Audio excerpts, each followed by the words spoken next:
ঘুম দিয়ে উঠে পড়লাম। গুড মর্নিং সবাইকে। এই দেখো আমার ভিডিও চালু হয়ে গেছে। আমি অ্যাঞ্জেলা, সবাই দেখতে থাকো আমি এখন ঘুম থেকে উঠে কি কি করি।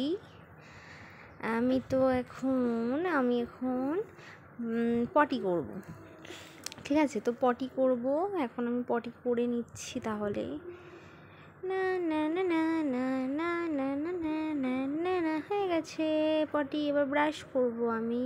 আমার মুখে খুব গন্ধ হয়ে গেছে, পচা পচা গন্ধ। এবার আমি একটু ব্রাশ করে নেব।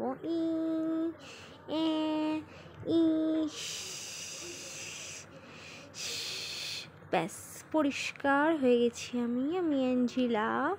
আমি পুরো পরিষ্কার হয়ে গেছি। এবার আমি স্নান করব সোপ দিয়ে, পার্পেল সোপ দিয়ে আমি এখন স্নান করব। তো সবাই দেখো আমি এখন সোপ দিয়ে স্নান করব, শাওয়ার করব। দেখো সবাই, ও কি মজা! আমি পুরো সাবান মেখে নিয়েছি, কি মজা! ওখানে স্নান করবো, কি মজা! ও হো হো, কি ভালো লাগছে স্নান করতে। হ্যাঁ, এবার আমি খেয়ে নেবো। না, আগে আমি চুল আঁচড়ে নেবো ভালো করে। জামা প্যান্ট পরে নিয়েছি, এবার আমি ভালো করে চুল আঁচড়ে নেবো। এরপর আমি কি করব? হ্যাঁ, টাটা, তবে আবার পরে দেখা হবে। Good bye. প্লিজ চ্যানেলটাকে সাবস্ক্রাইব।